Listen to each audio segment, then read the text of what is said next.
это было.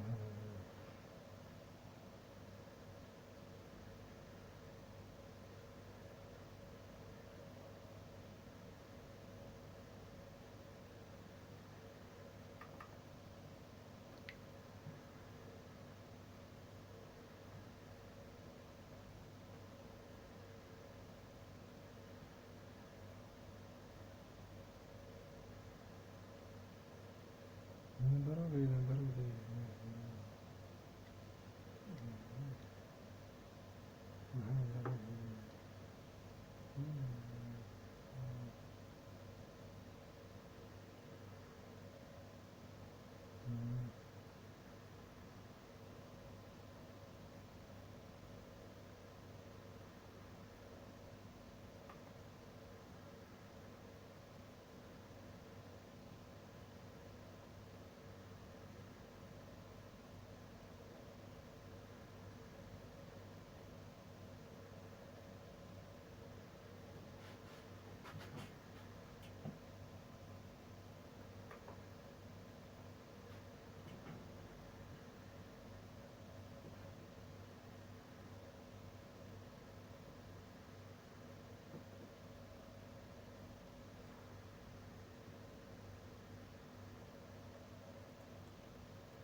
Нет, ну нет, ну нет.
Привет, красавчик.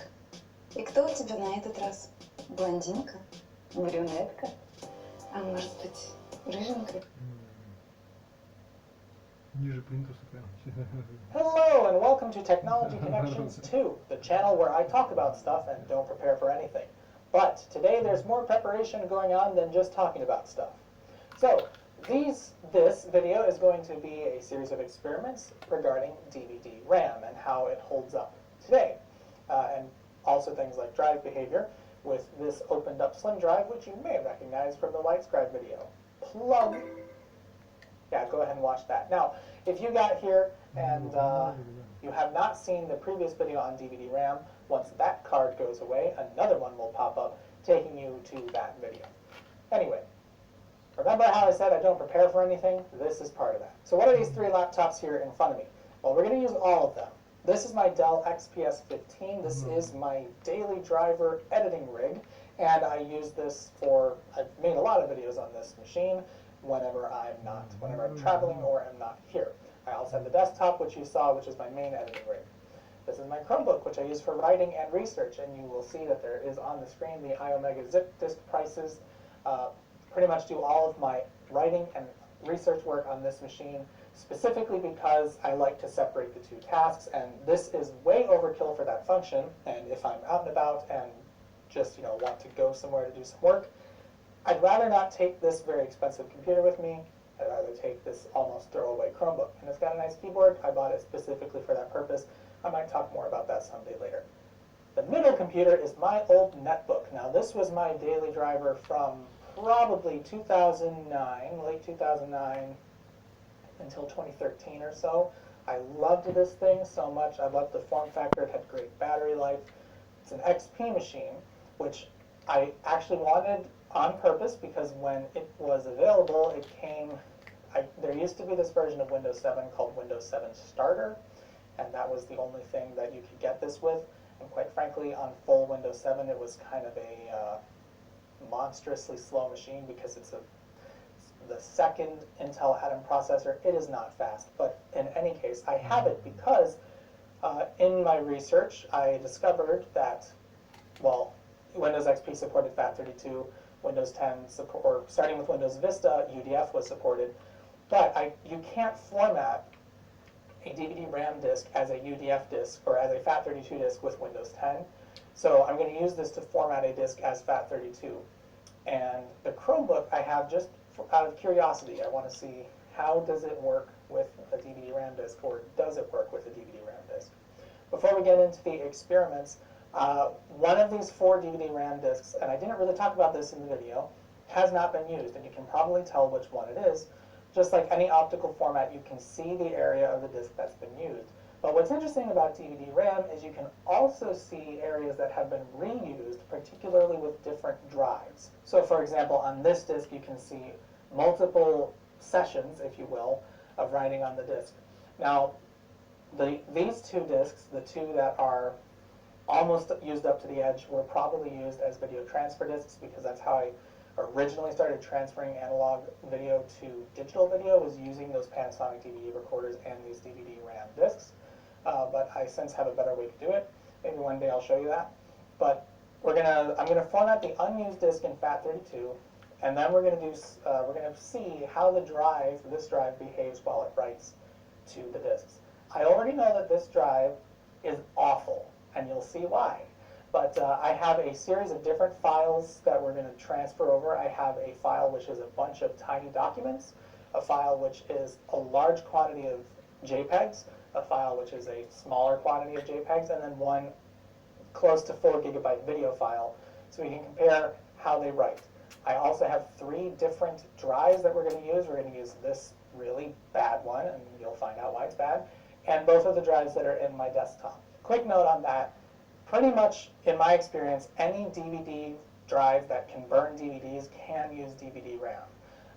I may just be extraordinarily lucky as regards to the particular drives that I've run across, but my old E-Machines computer,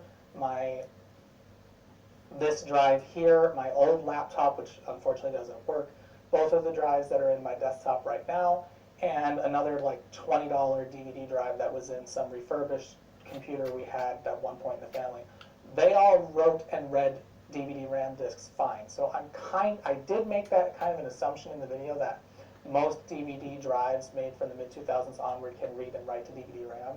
Perhaps I've just been had some very weird collection of drives, but I would think, seeing that 6 or 7 DVD drives I've used in the past 10 years can all write to these disks, I think it's pretty much universal at this point. But anyway, let's get going. Alright, so I'm going to start with the XP machine and formatting the disk that I believe has never been used. We'll find out shortly. Also, I don't know if I've ever used DVD RAM disks with this laptop. We'll see what happens. I don't have a screen recording utility on here, so this is the best we're going to get, but it doesn't really matter for what we're doing anyway. Now, you may notice how fast the drive is spinning.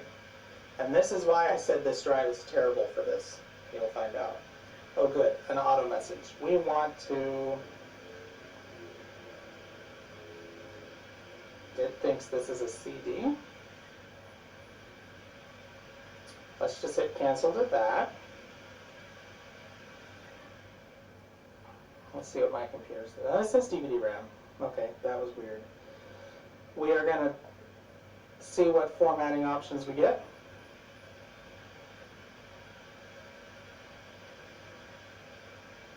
That took a surprising amount of time. Format. Okay, FAT32 makes sense. You think we have 4.26 gigabytes? That's probably the megabyte thing. We're going to call this FAT. Oh, FAT RAM. Make that a quick format. I know.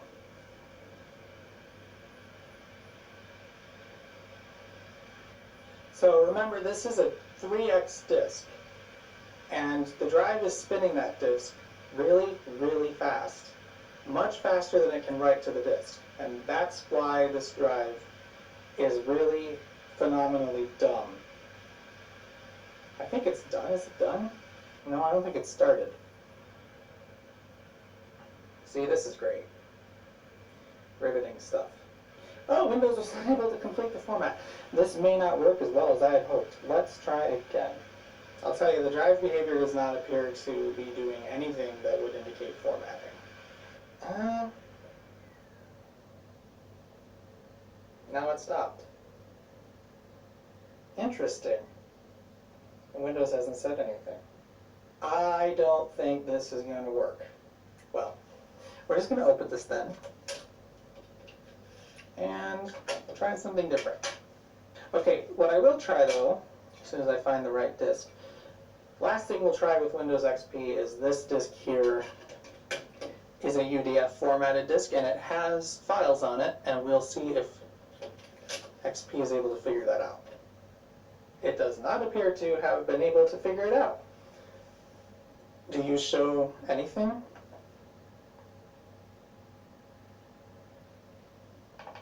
Computer. So we will move on to newer pastures. Okay, so we are now going to move along to the other parts of these tests. So the first thing I'm going to do is I'm going to delete everything off of this disk.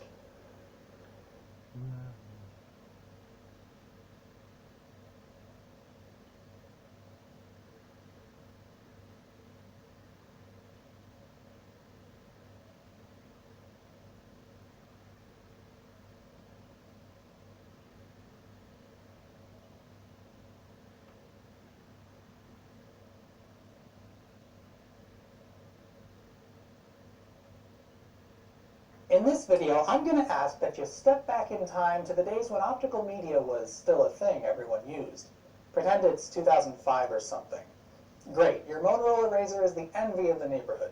PT Cruisers are still on showroom floors, and your iPod, that's just the bee's knees. So many songs in your pocket right now, and it even plays video. Oh boy, is it a great time to be alive. But you know what kind of sucks? Even though you've got this awesome CD and DVD burner in your PC, it's not exactly the most convenient thing to use. Every time you pop in a blank disk, Windows is all like, what do you want to do with this disk? And now you have to make a decision.